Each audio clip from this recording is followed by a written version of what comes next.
Brace yourself for something fuel-nominal. Unleaded 88 is the clear fuel choice. It's cheaper, cleaner, and greener. And it's grown by Iowa corn farmers. Now that's totally worth the hype. So pump it up with Unleaded 88.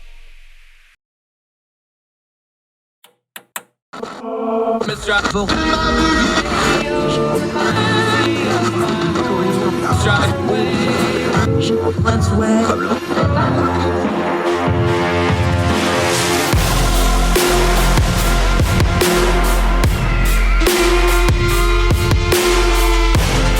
With your host, Andrew Donaldson. This is Heard Tell. Welcome back to Heard Tell. Thank you so much for giving us the most precious thing you have, your time, as we continue to do what we always do, turn down the noise of the news cycle, get to the information we need to properly discern the times we live in. And we need to discern something here because it doesn't happen very often. I don't know if people's even kind of thought about it this way, but it kind of is important. So let's talk about it for a second. Vice President Kamala Harris, who's running for president, and former President Donald Trump, who is also running for president, have agreed on something.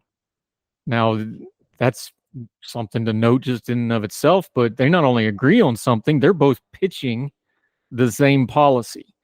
Now, we'll get into the nitty-gritty of this in a second, but they've both started talking about this no tax on tips thing. This is a very populist economic thing. Now they're fighting over it because Kamala Harris spoke about it in Las Vegas. And the context here is important. If you don't know a lot about Las Vegas, I lived there for a time. She's speaking to a very large crowd in the arena in Las Vegas. The people behind her on the stage and the people that are really behind the rally is Culinary Local 226. Now, Las Vegas is obviously, everybody knows about the casinos and the resorts and the gambling and the nightlife and the restaurants, and it's a great food city now, and blah, blah, blah, blah, blah. Everybody knows what Las Vegas is. That means lots and lots and lots of service workers. Predominantly, the number one jobs in Vegas are either service sector jobs and then the ecosystem around the service sector jobs that keep those casinos and hotels and resorts going. So one of the more powerful unions is the culinary union out there. If you're wondering how powerful they are, Harry Reid is all you need to know there. They're a very powerful union. She's speaking to that union. That union supports this, no tax on tips. So she said it in front of the union and is apparently going to adopt this as part of her thing. Now, the Trump people are fussing because Trump started talking about this back in June, at least publicly. No tax on tips. He's talked about it in interviews. He's talking about it in his rallies. So now the Trump people are all like, she stole it from us. Well, maybe they did, but the thing about it is this has actually been around a while. If you go back to 1983, I'm going to link to some of this, wrote about it in ordinary-times.com. We actually linked to this way back in 1983 when Reagan was redoing the tax code as part of his, the great reawakening, economic reawakening that he pushed through, mostly through tax reform. One of the tax reforms they were arguing about was taxation on tips. So something very interesting here happened.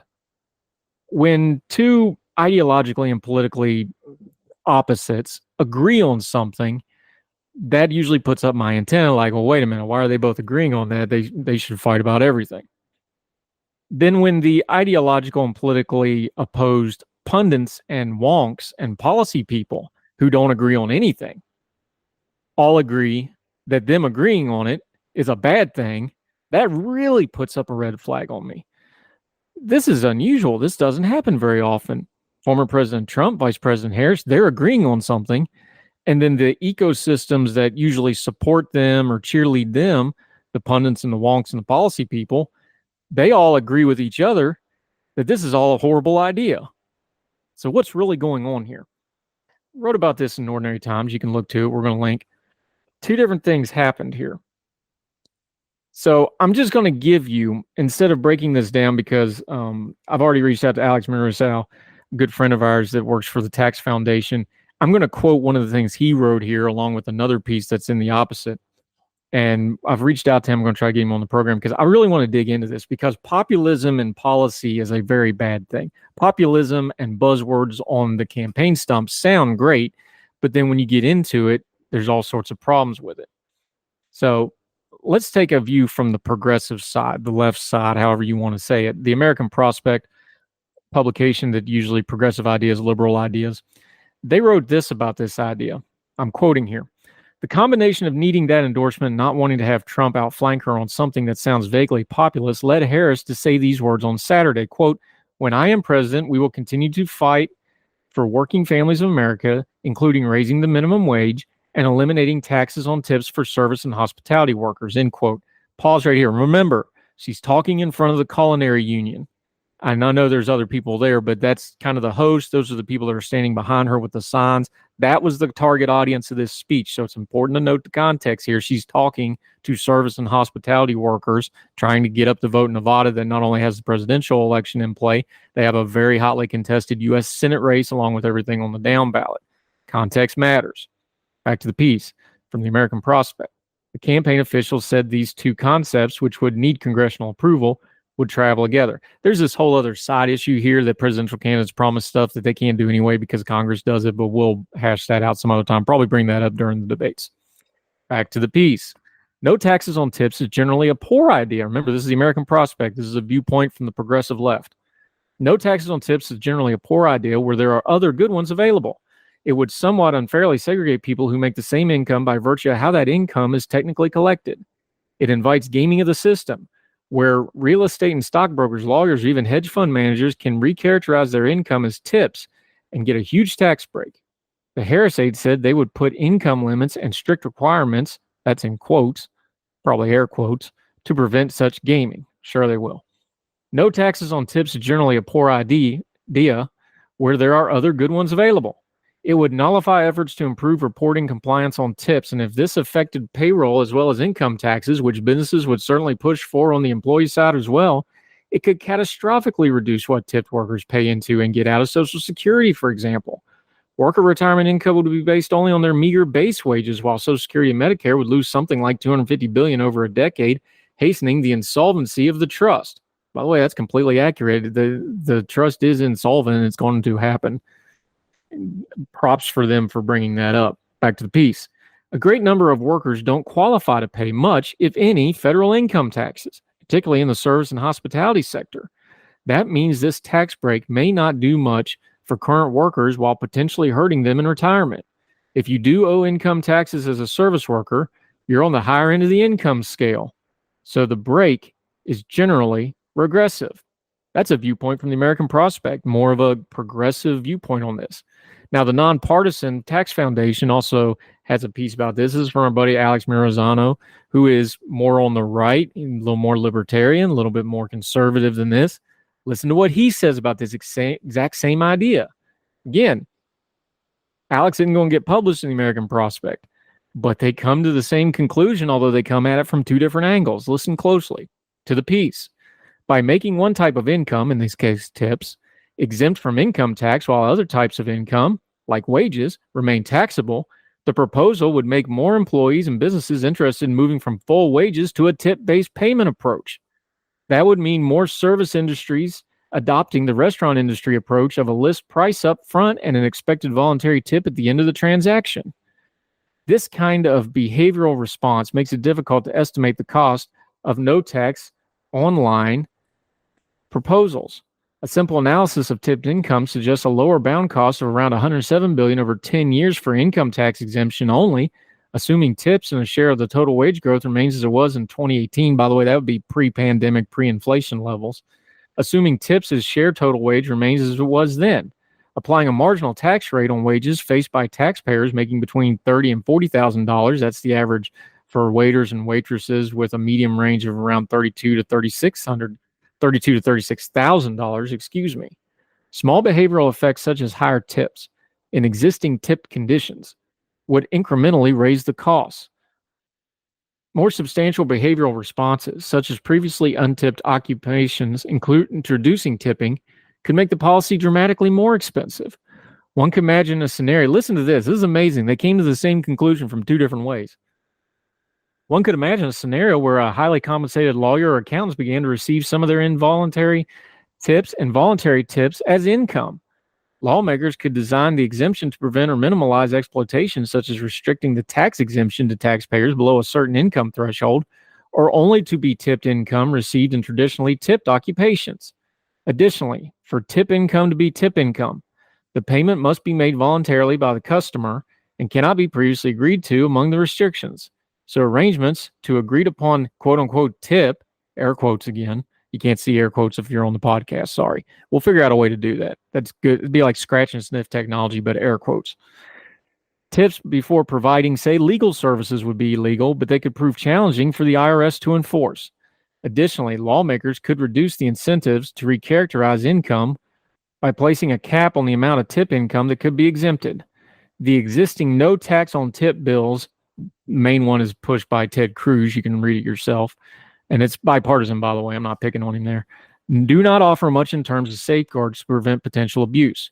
But even with safeguards, the policies would be poorly targeted at low and middle income earners, given the relatively small share of the population working in tipped occupation. Worse, the exemption itself, and any safeguards added, would add to the complexity of the tax code overall.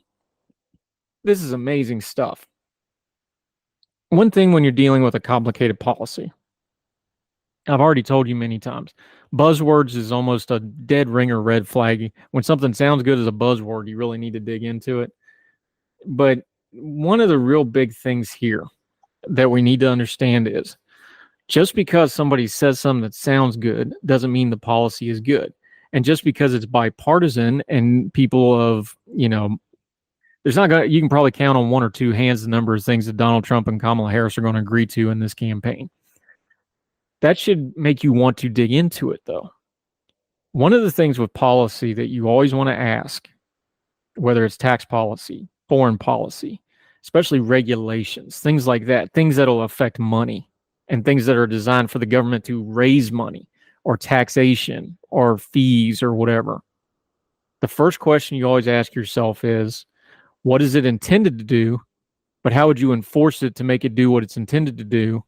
And what would be the unintended consequences if it doesn't do what it's intended to do and it's not enforced?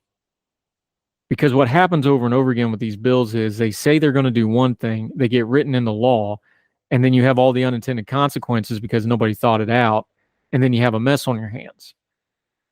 How would you enforce no tax on tips? Tips that by the way, are already mostly go untaxed because a lot of them are in cash and people just don't declare them. Well, there's only one way you're going to do that. You're going to have to massively expand the IRS enforcement mechanisms. Remember the whole fight we had over hiring more IRS people? You really want to do that? Small government folks, you really want to do that? You want to do this policy that's badly written and wind up having to massively expand government just to enforce a policy that's probably not going to help what you think is going to help? Is that you want more invasion of civil liberties, folks that are on the progressive left? Is that how you want to do this?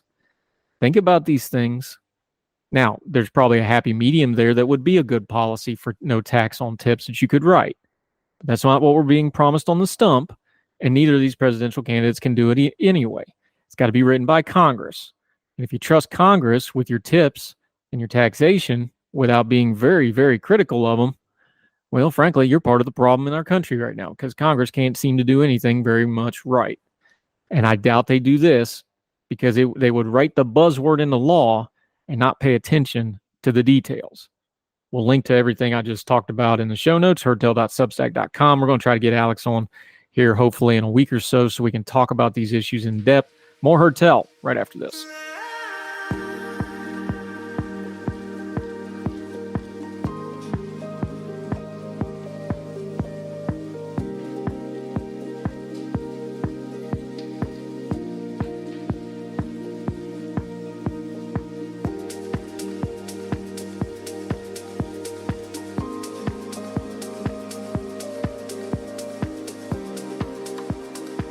Welcome back to Herd Tell. Let's talk culture and let's talk Olympics. I have gotten just so much of a kick, and my kids have too, and my family members, and a lot of people online I saw.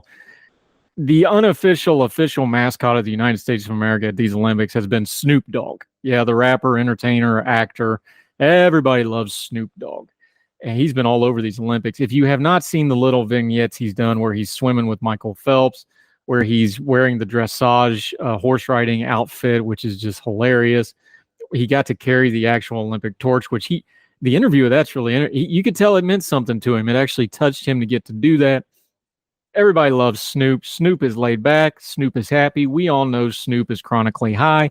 See that play on words I just did there? That's what you do when you're in the media business. Look, he's higher than a haircut all the time. God bless him. He's having a blast. I want you to use this as a thought exercise, though, and go back in time for a minute. If you're old enough to remember, and I am, when I was, a teenager, I was blessed. No offense to the artists today, but I was blessed to grow up when hip hop and rap really exploded in America. And I know it goes all the way back to the late 70s and the stuff in the 80s, which I do listen to. I've gone back and listened to that and dug, but I didn't listen to it as a kid. I was too little. But, there's a lot of really good old school hip hop stuff, especially in the Olympics where they did. My thing with the breakdancing in the Olympics wasn't that they had breakdancing. They had breakdancing, but wouldn't let the dancers pick their own music. They didn't have any of the old school hip hop anyway. And who's judging this thing? I think the way they did it was messed up, not the concept of doing it. Anywho, Snoop was right there. Put him in charge of it, for crying out loud. Anyway, I've always enjoyed rap music and hip hop. And look, I was mostly a metalhead combined with bluegrass because that's the traditional music where I grew up on, family gatherings. My grandparents played guitar and sang. My grandmother, she played the 3-finger Maybelle Carter style, which if you're not familiar with bluegrass and country and roots music, just an amazing guitar player with that Maybelle Carter 3-finger guitar style. My grandfather would go to the nursing home on Sunday afternoons and sing for the people in the nursing home. By the time he got, and at the end of his life, he was too old and got too sick to do it. He was 10 years older than anybody in the nursing home was going and performing. So music's always been impressive, but I liked 90s, 80s, and 90s hip hop. I couldn't help it. The whole East Coast, West Coast thing. That's when I was a teenager and coming up. And when you're a kid in West Virginia, you're like, whoa, what is that?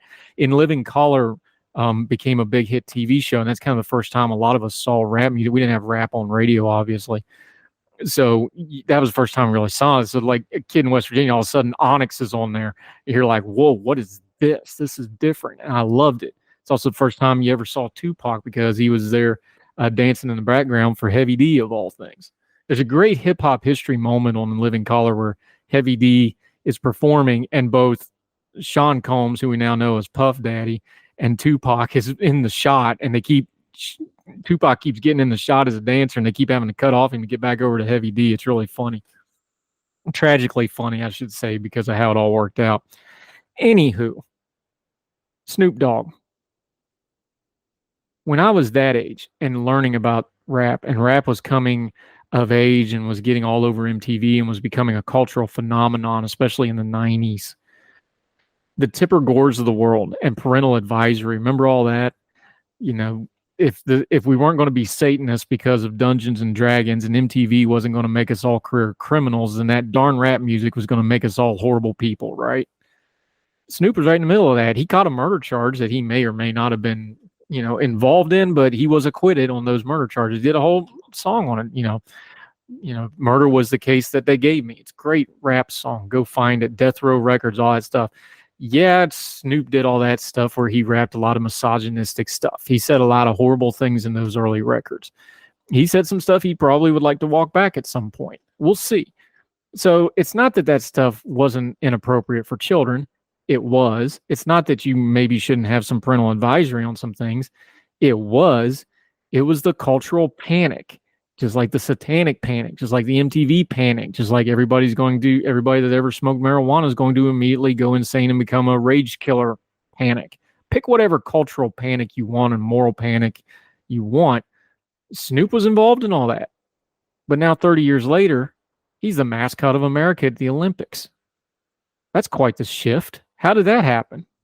Well, as the great writer said, it happened gradually. Then suddenly, he hangs out with Martha Stewart, who actually did more prison time than Snoop ever did at Alderson, West Virginia. I think you should apply this to the normal culture stuff that we see now and the debates we have. We're debating the internet. We're debating social media. We're debating content, TikTok, YouTube, these things. We're debating pornography. Pornography debate ain't new. Go look at the rise of pornography and the rise of home VCRs. They go together. The rise of pornography and the rise of the internet. They go together. these debates are complicated, but moral panic gives people this safe space to get up on their high horse and yell at people. But I just want you to stop and think for a second, all for the children and how bad the children are going to do and these evil, wicked, everything. Snoop Dogg was the unofficial, official mascot of these Olympics. He was all over NBC. He was all over your social media feeds. Everybody loves Snoop Dogg. But 30 years ago, congressmen, senators, the future second lady of the United States was on TV and in front of committee hearings and on the national news telling kids like me that we were all going to go to hell and become Satanists and be horrible serial killers if we listened to that darn Snoop Dogg.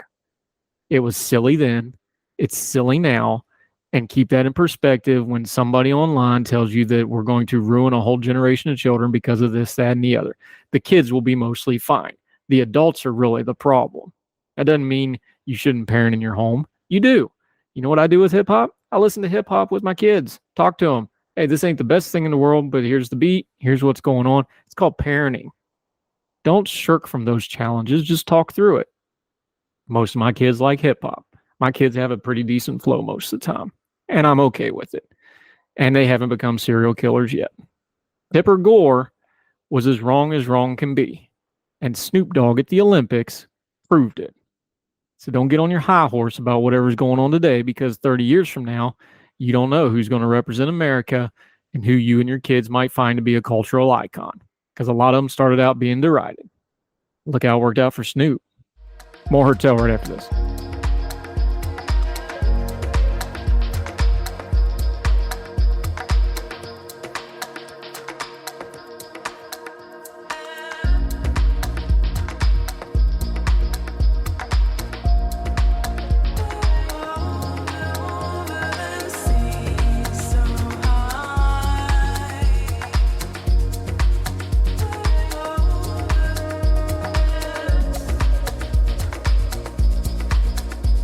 Welcome back to Heard Tell. Let's go overseas to the Ukraine-Russia conflict. We hadn't talked about that in a while. Some interesting developments have happened.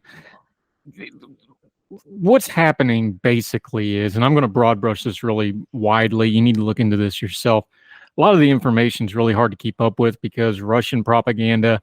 Ukraine obviously needs a big PR win, so you got to, even if you support Ukraine, which I do, I think they have every right to defend themselves. I think Russia is clearly the aggressor here.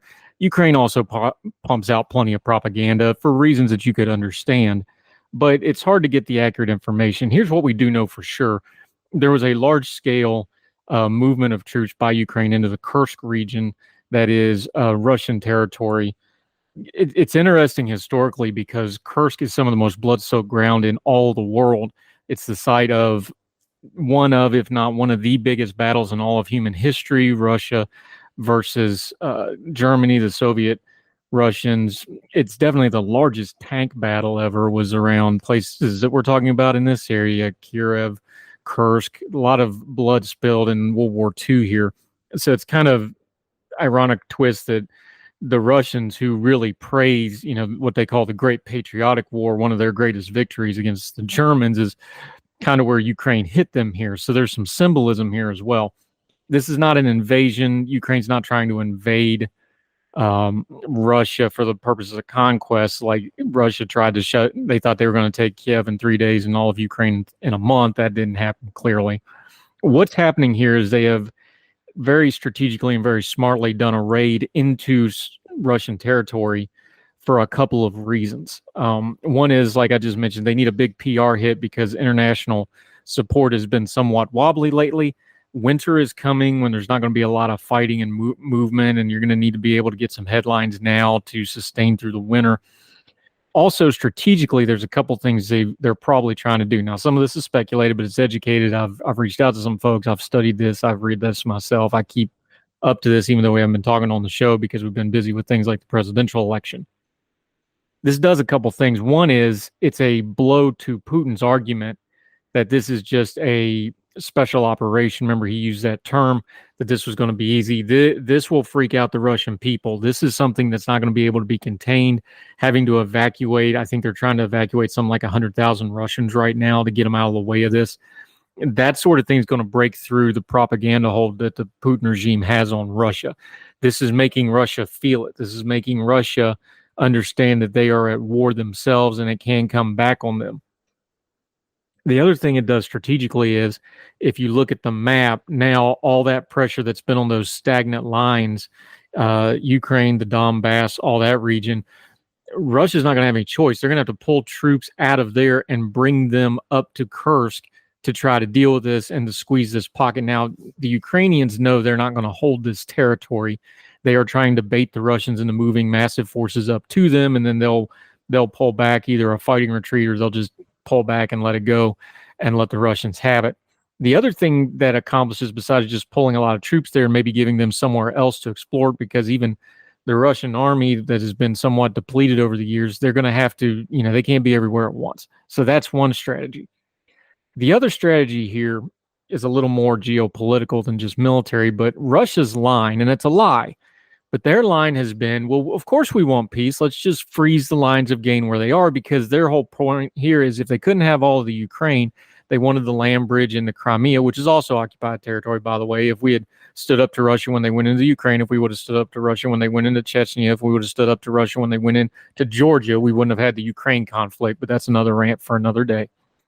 They want that land bridge in the Crimea, but a couple things have changed. One is they basically had to pull all their naval forces out of the Black Sea because the Ukrainians keep sinking them with their drone technology and other things.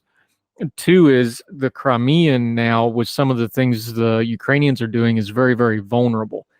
And having just a land bridge with the way they're using their drone technology and stuff, you're going to have a hard time holding that.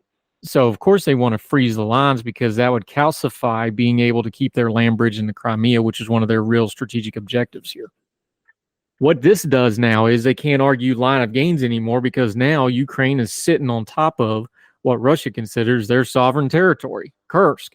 Now, again, they're not going to hold this for very long, probably only a couple of days or a week or two at a time.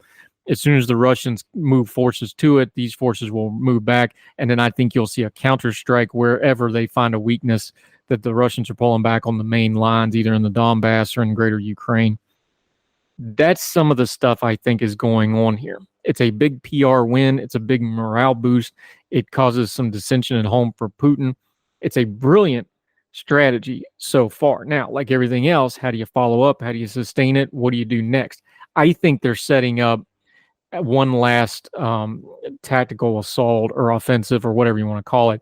I think they're waiting to see where Russia pulls these troops from, and then they'll try to strike wherever Russia pulls these troops from to squeeze this pocket back down and to retake Kursk. I think that's probably coming next. We will see. Maybe they're just happy with the PR win. They pull back, try not to lose any troops they don't have to, and call it a win. We will see.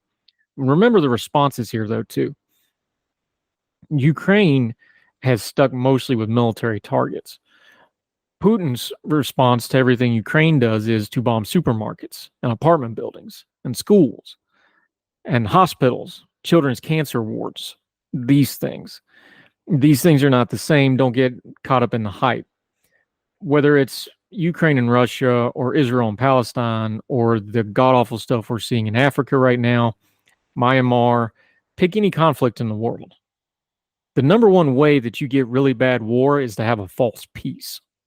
And people don't want to hear that because they just want, we got to have peace at all costs. No, peace at all costs is not peace. Peace at all costs is setting up the next war that's going to be even worse because you set up peace by false means.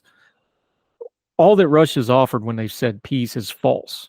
They invaded Ukraine for no good reason other than conquest and expansion. They wanted to eradicate, by Putin's own words, they wanted to eradicate Ukrainian culture and language and history. That should all be Russian, according to Putin and his stooges. When you see somebody like that, no, they're not interested in peace. They're just trying to figure out how they can get what they want by other means. So the people that are screaming the most about peace, always be a little skeptical about them, because I want peace. I want peace in a way that only people that have seen war can really want it deep in their soul, because war is a horrible, horrible thing. But false peace will always bring worse war down the road. And you're better off fighting the battle in front of you and getting the best peace you can for that, and the most just peace you can. It'll never be perfect, but it has to be, somewhat amicable all the way around, or it ain't going to last very long. Remember that in Ukraine and Russia. Remember that in Palestine, Israel. Remember that whatever conflict you want to apply it to. The reason Europe has had peace for 70 years, for the most part, with a few exceptions, was not just because we won World War II and crushed the Nazis. It's because of the Marshall Plan. It's because how the Allies, especially the United States of America, rebuilt Western Europe at a lot of time and money and effort. That's what brought peace. Real peace, a long-lasting peace, one of the longest, most prosperous periods of peace in the history of Europe post-World War II. Because we didn't just win the war, we won the peace. And we had an amicable peace. And people go, well, yeah, you leveled firebomb cities and leveled. Yeah, I know all that too. But after World War I, the thing was to break Germany down. And we did. And it gave rise to the Nazis eventually. So winning the peace is very important. Not accepting the cessation of hostilities over a bad peace is also important. And one of the main things Ukraine has done here is they have maybe given them chance that whatever settlement ends up coming out of this, although I think it'll be a temporary settlement because Russia's never going to stop wanting the Ukraine. Whatever peace Ukraine gets out of this just got a little bit of a stronger negotiating spot because they just showed that they can strike back. And the only reason they really haven't before is because we've been restraining them. If we take the handcuffs off, they can probably put some real pressure on Russia. And yes, Russia needs to lose this war because wars of aggression are not good and they need to lose it.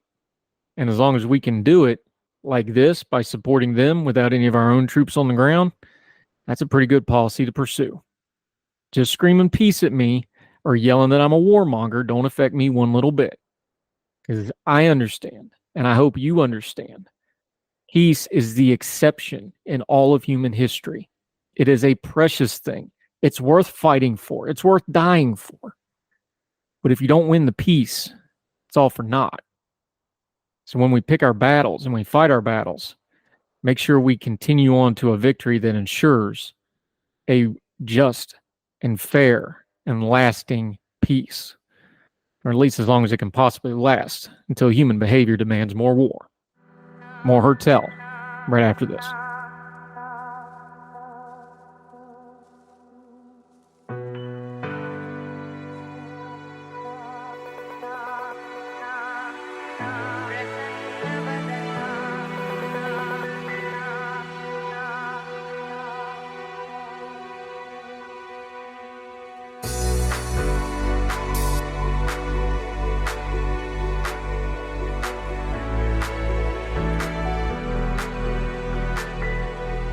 Welcome back to Hertel. It is hurricane season. We are currently, if you're in the southeast United States, you are going to get rain for about 4 straight days as the stalled remains of Hurricane Debbie just parts itself and dumps a whole bunch of rain, lots of flooding, lots of damage, few deaths already. We hope everybody's fine. If you're in that listening area, please keep your head down, listen to local authorities, make smart decisions. But it brings up one of my real bugaboos in news media.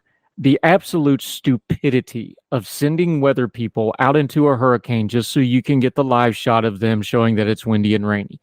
We, the American people, know it's windy and rainy. Quit sending people out there. The AI stuff a couple of years ago, I decided to channel that loathing of this idiotic ritual of our media to send these sacrificial people out into the bad weather just for the ratings and giggles thereof. And I wrote a piece about it. It's called Information But Dumber, Louder, and Wetter. It's been published in a couple different places from 2020. I will read it to you here because I think it is apropos of the coverage we continue to see for idiotic reasons. And then you get into the really stupid stuff too, by the way, of people like, they'll get in a rowboat and people walk by because the water's only knee deep, or they find the deepest possible ditch so the water looks chest level instead of the, couple inches that it really is. I can't stand this. It drives me crazy. But anyway, let me read from this piece. Information But Dumber, Louder, and Wetter by me. Imagine, if you will, we had modern media in the age of ancient Greek mythology.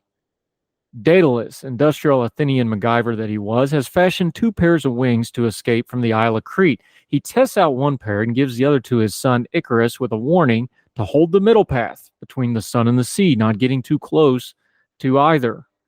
Icarus, of course, gets all up in his giddy feels about being able to fly, flashes his dad deuces, and posts YOLO on Instagram before melting the wax from flying too close to the sun. Thus wingless, Icarus falls from the sky and into the sea, perishing in the process, and with the indignity of not having recorded it so that it would go viral. Daedalus mourns his beloved but fatally stupid son, but is annoyed when the media shows up.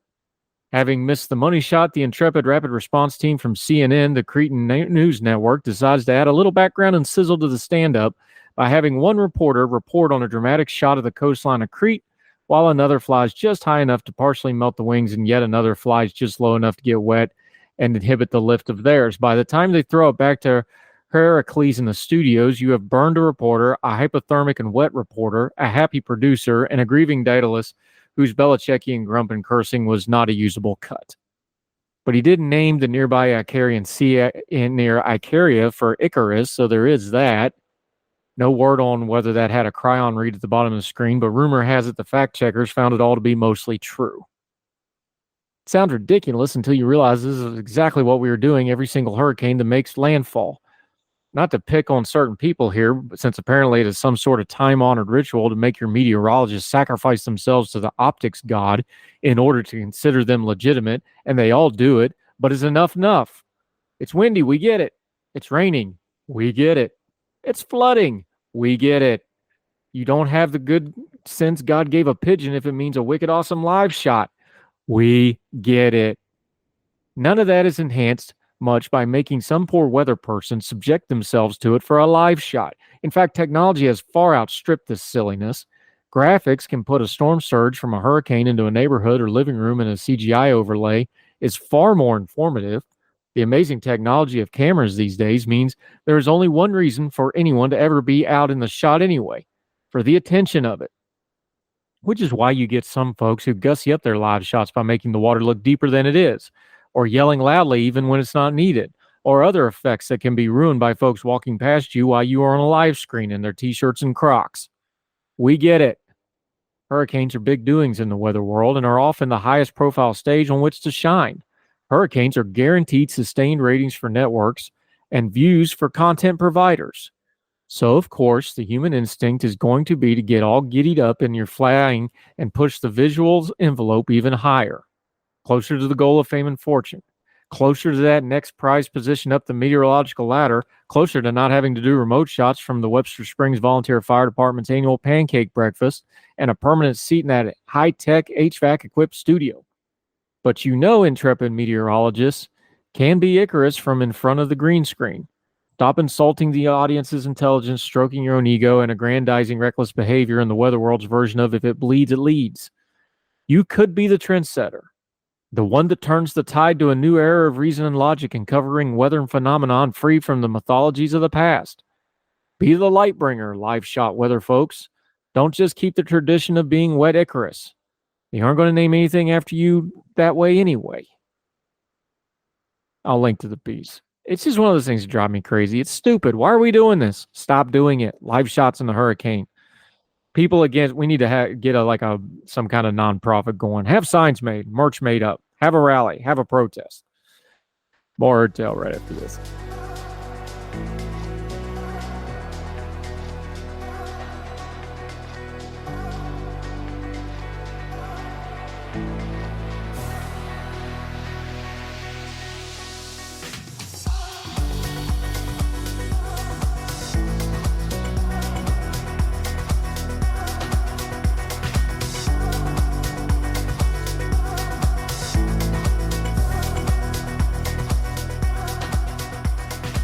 Welcome back to Herd Tell. I want to end today's show with the column I wrote for the Fayette Tribune. That's my local paper in West Virginia. I'm happy to contribute and write for them and appreciate the opportunity to support local newspapers, local news media outlets. So understand when I wrote this, I know a national audience will read it, but I'm really talking to my friends, my family. This is the paper that lands on my mom and dad's kitchen table. Okay, so understand the context. I'm talking about a big idea here, but I'm writing it for people that I know and care about the most. From the Fayette Tribune, this is me writing. While doing some research and reading, I stumbled across a quote from eminent historian David McCullough. By the way, that's the guy that narrated the Civil War series, so you know his voice probably if you don't ever read his books, but you should read his books as well. That gave me pause. The quote is this: sadly, too many today take for granted public schools, freedom of religion, freedom of speech, equality before the law, forgetting that these were ever novel and daring ideas. Once. The politics of the moment is a constant exercise in placing and deflecting blame. This eternal thrust and parry of every news item, current event, election, and issue is the wave machine that keeps the news cycle turning. Blame's a powerful thing. Blame is powerful enough to swing elections, change the directions of careers and countries, to affect history and legacy. The powerful and the want to be powerful spend a great deal of time and effort on blame and not being the object thereof. It's funny how you never hear a politician or content creator blaming good old-fashioned complacency for too much. Not enough of a big bad for the algorithms to really get trending, probably, but the evidence all around us in America is that we have taken much for granted. Complacency is the opposite of novel and daring ideas. George III was good and complacent with some of the disgruntled and put upon overseas subject until they decided to dissolve the political bands which had connected the American colonies to the British crown. Taking up arms against the most powerful empire in the world was anything but complacent. Most of the same leaders sat down after the fighting to figure out what a new American government would look like. The bitter fights over creating what we now know as our Constitution, from drafting the ratification, took almost 3 years and put the fledgling country closer to coming apart than the British Army ever did.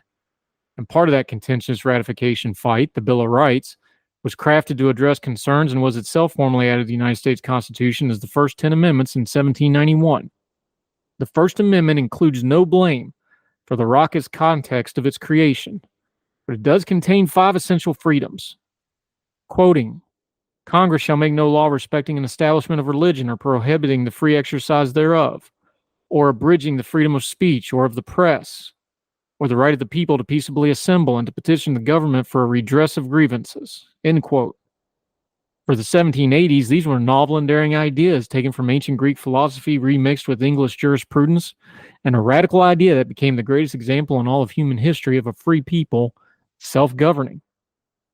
Quick look at the headlines and social media of today shows we are taking it all for granted. There are open calls for governmental power to not just protect, but to enforce and impose religious belief. The technological revolution of the internet, smartphones, and social media has folks debating what is protected speech and what isn't in ways not even imaginable even only a few years ago.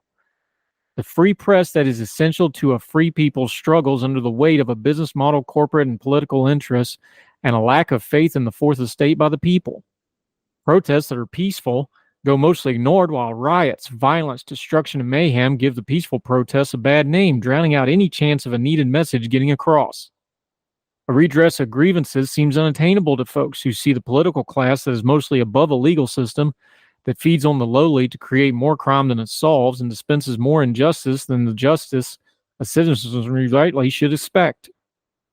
But the blame for the sorry state of affairs is not in Washington, D.C. alone, or in state capitals, or in legislatures.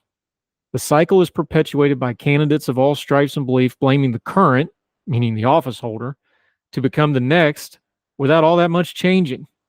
The blame in a representative democracy cannot be at the reflection, the representatives, but must be rightly placed on where it is to be presented. We, the people. The novel and daring approach would be to set aside complacency, take an honest look in the mirror that is our democratic republic and the elected officials we have stocked it with, and mutually pledge to each other our lives, our fortunes, and our sacred honor to do something about it besides say bad things about our own electoral judgments on social media. But there is no honor in taking our freedoms in the country we have been handed by the generations before for granted. Complacency has put the fortunes of our country at great peril, and the whole hot mess of the present can be traced back to taking for granted that our lives need to be pledged to each other in the common cause of a better country, and the actions of protecting the core freedoms afforded us on paper by living them out loud daily. If we do not, we might be the generation of which future historians should say, they had freedom of religion, freedom of speech, equality before the law in America. Once. That thought should be something we as Americans should not be able to live with. Me writing in the Fayette Tribune. That'll do it for Heard Tell. Got questions, comments, feedback? Think we're not covering something? Wonder why we're covering something? Don't think we're doing it right? Love to hear from you. HeardTellShow@gmail.com. HeardTellShow on the Twitter. Would love to hear from you. I'm at 4 for the Fire on the Twitter, X Machine, whatever you're calling it this week. iTunes, Spotify, iHeartRadio, YouTube, anywhere you can get any kind of programming, audio or otherwise. We're even on Audible. If you do Audible books off Amazon, you can get our podcast right there on Audible. Just search it, Heard Tell Show, Andrew Donaldson, either one. It'll come right up. But if you want one-stop shopping for everything we do, whether it's writing, media appearances, recaps every Sunday. We do a newsletter called News Notes and Notions that recaps all the Heard Tell episodes, has some original writing from me also in that. heardtell.substack.com. You will get everything. You can sign up. There is a free subscription option, and everything we do will go right into your inbox, and you'll never miss a thing. We don't charge you for that, but if you want to give us money, we will take it. You can click a link if you want to support us there. So wherever you and yours are, across the street or around the world, we hope you're well. We hope you are well fed. And we'll talk to you again real soon for more Heard Tell. All the music on Heard Tell is provided under a Creative Content license from monstercat.com.